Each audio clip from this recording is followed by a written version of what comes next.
Hello दोस्तों, कैसे हैं आप सब लोग। तो दोस्तों एक बार आप सभी का फिर से इस वीडियो में स्वागत है। तो दोस्तों जैसा कि आप लोग टॉपिक देख करके समझ ही गए होंगे, टॉपिक क्या थंबनेल देख के समझ गए होंगे कि आज का वीडियो हमारा किस बारे में होने वाला है।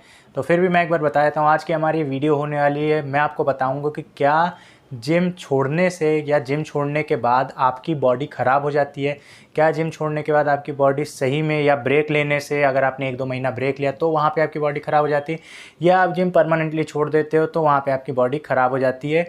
ये इस बात में कितनी सच्चाई है, कितना झूठ है। ब्रेक लेने से भी कई लोग कहते हैं कि भाई बॉडी तो बिल्कुल ख़त्म हो जाती है। तो यही चीज़ आज इस वीडियो में मैं आपको बताऊंगा। तो ध्यान से देखिएगा इस वीडियो को पूरा। ये वीडियो काफ़ी इन्फॉर्मेटिव होने वाली है, आपके भी ये वीडियो काफ़ी काम आएगी। तो चलिए दोस्तों आगे बढ़ते हैं और मैं आपको इस चीज़ के बारे में डिटेल में बताता हूँ और अपना एक्सपीरियंस शेयर करता हूँ। तो दोस्तों जैसा कि अभी आप देख सकते हैं मेरी भी ऐसे कुछ बॉडी स्ट्रक्चर इतना ख़राब नहीं हुआ है। अगर आपको दिख रहा हो थोड़ा बहुत देखिए, आप सामने देख सकते हैं जैसे भी है। अब देखिए, अब ये कंडीशन कब की है मेरी, अब मैं आपको दिखाता हूँ। देखिए जैसे अब आपको दिख रहा होगा, यहाँ पे आप देख सकते हैं।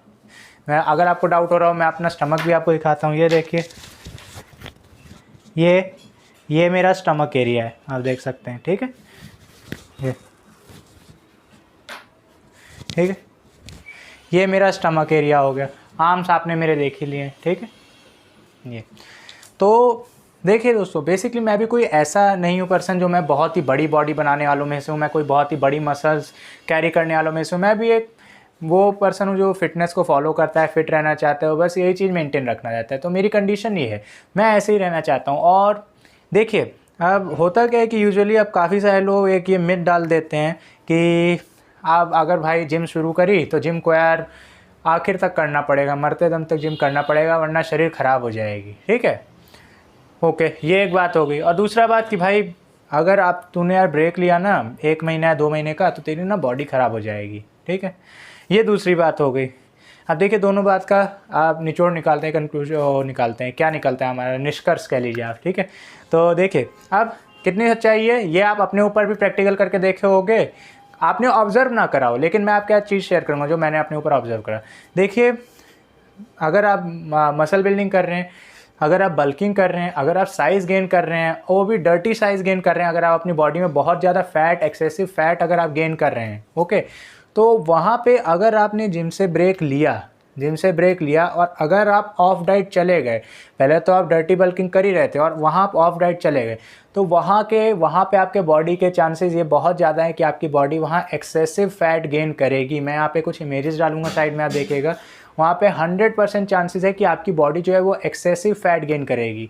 मीन्स बहुत ज़्यादा फैट गेन करेगी और आपका फैट परसेंटेज अगर कह लीजिए गेनिंग के दौरान 19-20% होगा, तो वहाँ पे अगर आपने डर्टी फूड खाया या कुछ ऐसा तला भुना बहुत ज़्यादा खाया, घर का ही चाहे हो चाहे बाहर का हो, तो आपके बॉडी में 23-24% फैट हो जाएगा। अगर मान लीजिए इतनी मोटी लेयर है तो वो इतनी मोटी लेयर हो जाएगी फैट की, चाहे आपकी यहाँ की हो, चाहे यहाँ की हो, चाहे लेग्स की हो, कहीं भी हो, बहुत ज़्यादा हो जाएगी आपकी वो। और दूसरी बात ये आती है कि अगर जहाँ पे आप थोड़ी क्लीन बल्किंग करते हैं या जब आप श्रेडिंग करते हैं, जब आप फैट लॉस करते हैं, वहाँ पे अपने बॉडी में से फैट कम कर रहे होते हैं, कि जब अपने आप को फिट कर रहे होते हैं, फैट टू फिट कई लोग जर्नी करते होंगे, तो वो वाली, तब वहाँ पे आपको इतना मतलब आपको इतनी इशू नहीं होती है ना, आपको इतनी प्रॉब्लम फेस करने को मिलती है। क्योंकि वहाँ पे जब एक बार वेट आप कम कर ले जाते हो, आपकी बॉडी में थोड़ा बहुत मसल मास होता है, अगर आपकी बॉडी थोड़ी बहुत टोनअप रहती है कुछ इस तरीके से, तो वहाँ पे आपको ज़्यादा इशू नहीं आता, ज़्यादा आपको प्रॉब्लम नहीं आती। अगर आपने जिम छोड़ा भी, अगर आपने 1 या 2 महीने का ब्रेक लिया भी, तो वहाँ पे आपको इतना प्रॉब्लम नहीं आएगी। बस आपने अपनी जीभ पे कंट्रोल रखना है, आपने लिमिटेड खाना है और कुछ चीज़ें आपने फॉलो करनी होंगी। और कुछ चीज़ें क्या है वो, जैसे कि आपने खाने के साथ पानी बिल्कुल नहीं पीना। अगर आप अपने आप को फैट टू फिट लेकर के आए हैं तो कुछ चीज़ें आपने भी प्रोटोकॉल फॉलो करे होंगे, तभी आप आए होंगे। डाइटिंग तो जाहिर सी बात है, ऑफ कोर्स आपने करी होगी। जिस ट्रेनर के आप अंडर कर रहे होंगे उसने अपना एक्सपीरियंस शेयर करा होगा आपको कि हाँ ये चीज़ें करो। तो यही चीज़ कुछ है आपने, जैसे मैं अगर अपना बताऊँ तो मैंने जैसे वेट लॉस करा था, मैं इमेजेस डालूंगा साइड में, मैं 90 kg का था, तो मैं 90 kg से अब फिलहाल मेरा वेट है 73। वैसे मेरा वेट 76 to 77 के बीच में रहता था, क्योंकि अभी जैसे जिम वगैरह नहीं हो रहा तो मसल्स वगैरह थोड़े बहुत और ड्रॉप हो गए हैं, साइज़ थोड़ा और ड्रॉप हो गए, तो इसी वजह से मेरा वेट और कम हो गया 72 to 73 के बीच में। पहले मेरा वेट 89 था, उसमें मेरा फैट परसेंटेज भी बहुत ज़्यादा था, 26 to 27% मेरा आप कह सकते हैं फैट था। अब मेरा हो गया होगा करीब 14%, 13-14% के आसपास मेरा फैट होगा बॉडी में। तभी मेरे एब्डोमिनल में इतना फैट नहीं है, 14 के आसपास आप कह सकते हैं, 14-15 इसी के आसपास होगा, इससे ज़्यादा नहीं। 14 मुझे लगता है एक्सपेक्टेड इतना होगा। तो ये है। तो अब देखिए आपके सामने, आप देखिए अभी मैं आपको बताऊं अभी क्या सिचुएशन है। तो अभी फ़िलहाल जैसे आप सभी को पता है कि लॉकडाउन लगा हुआ था। लॉकडाउन में किसी ने भी एक्सरसाइज कुछ खास इतना जिम में नहीं करी होगी। अब जिनकी थोड़ी पहचान वगैरह है, जिनका खुद का जिम है, उनकी तो बात अलग है, वो खुद कर रहे होंगे अपना, या चाहे जो चोरी छुप के कर रहे होंगे उनकी बात अलग है। जैसे मेरे साथ तो ऐसा कुछ है नहीं कि ना मेरा कोई ऐसा खास जानने वाला जिसके यहाँ मैं जाके जिम करूँ या कुछ करूँ।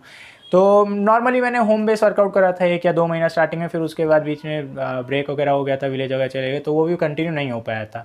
तब ये कंडीशन है बॉडी की, आपके सामने आप देख सकते हैं, लाइव एग्जांपल आपके सामने मैं हूँ। आप देख सकते हैं क्या स्ट्रक्चर है बॉडी का मेरे यहाँ पे।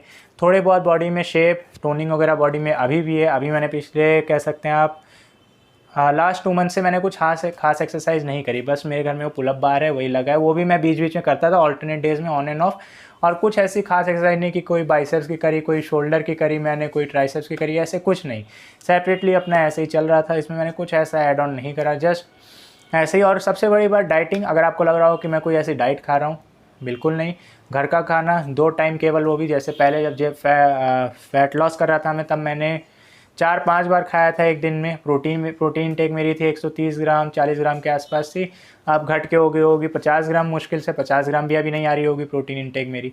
फिर भी इतनी मेंटेन है, क्यों? क्योंकि ये नेचुरल प्रोग्रेस है, नेचुरल करा मैंने, स्लोली करा। और जो भी एक डाइटरी सप्लीमेंट ऐड करते हैं वो हेल्प के लिए वो करते हैं, डिपेंड नहीं होते किसी चीज़ के कि हाँ भाई बस इसी चीज़ पे। अब खाने पे तो आप निर्भर रहोगे, खाने के बिना जिंदा नहीं रह सकते, वो तो ज़रूरी है। लेकिन हाँ, जैसे कई लोग हो जाते हैं कि भाई हाँ बस ये सप्लीमेंट ले लें काम हो गया, बस वही सप्लीमेंट मेरा काम कर रहा है। नहीं, मेहनत लगी, टाइम लगा, पेशेंस लगा, उसके बाद आपके रिजल्ट्स आपके सामने होंगे। अगर आप जिम नहीं भी करोगे, अब जैसे मान लीजिए अभी मुझे हो गया लास्ट 2 मंथ्स, ऐसी कोई बड़ा नंबर नहीं है 2 मंथ्स, लेकिन हाँ करते हुए मुझे हो गया 4-5 साल के आसपास। तो उस हिसाब से अगर मैंने ये ट्रांसफॉर्मेशन करी, उसके हिसाब से ये बॉडी थोड़ी मेंटेन रहेगी। और डिपेंड करता है आपकी मसल मैच्योरिटी कितनी है। अगर आपने हाल ही में वेट लॉस करा है, फैट लॉस करा है, हाल ही में मसल बिल्डिंग करे, तो उसको थोड़ा सा आपको मेंटेन रखना होगा। वहाँ पे डाइट आपके लिए बहुत ज़रूरी है। अगर आप थोड़े पुराने हो जाएंगे, 2-3 साल हो जाएंगे, तब वहाँ पे आपकी बॉडी एडजस्ट कर लेगी, कोई इतनी बड़ी बात नहीं है। आपके मसल्स में शेप आ जाएगा, उनको बस आपने वापस रीग्रो करना है डाइट लेकर के और वर्कआउट करके। तो दोस्तों इस वीडियो से यही निकल के आता है, मतलब इसमें समझाने में तो मैं बहुत लंबा समझा सकता हूँ, क्योंकि बहुत बड़ा टॉपिक है ये। इसको मैं जस्ट आपके सामने एक एग्जांपल के तौर पे मैंने अपने आप को शो करा कि अभी करंट मैं कोई डाइटिंग नहीं करा 2 महीने से पिछले, केवल घर का खाना। और घर का खाना वही लिमिटेड, भर के कुछ नहीं खाना, जैसे भर के तला भुना सब खाते हैं, बिल्कुल अवॉइड। चीनी बंद। गुड़ खा रहा था, गुड़ का पाउडर मैंने डाला था अपना, अगर जो भी है ओट्स वगैरह खाता हूँ उसमें भी गुड़ का पाउडर मैं डालता हूँ। कुछ ऐसा खास नहीं, बस घर की चीज़ें। तो बस यही सब चीज़ें मैंने ध्यान रखी थी। और कहीं भी अगर तला भुना भी खाया एक बार, तो उसमें भी अगर पूड़ी वगैरह भी खाएँ तो बहुत लिमिटेड, कुछ नहीं ऐसा, बिल्कुल मतलब ऐसे नहीं कि आँख बंद करके बस शुरू कर दिया। तो रिज़ल्ट आपके सामने है, कुछ इस तरह से मेरी फिज़िक अभी है।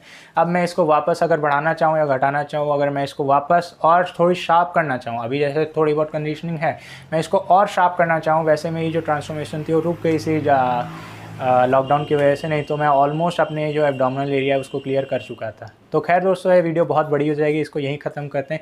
दोस्तों उम्मीद करता हूँ आपको आंसर मिल गया होगा और आपको समझ भी आ गया होगा कि अगर आप जिम से ब्रेक लेते हैं तो ऐसी कोई बड़ी बात नहीं है। और अगर ब्रेक लेते हैं तो आपको कितने टाइम तक करने के बाद आप ब्रेक लेते हैं। अगर 5-6 महीने हुआ है तब ब्रेक लेते हैं तो वहाँ पे आपको मेंटेन करने की ज़रूरत है। अगर आपको काफ़ी टाइम हो गया है तो इतने कुछ जो सीरियस होने की बात नहीं है, अगर आप फिट रहना चाहते हैं।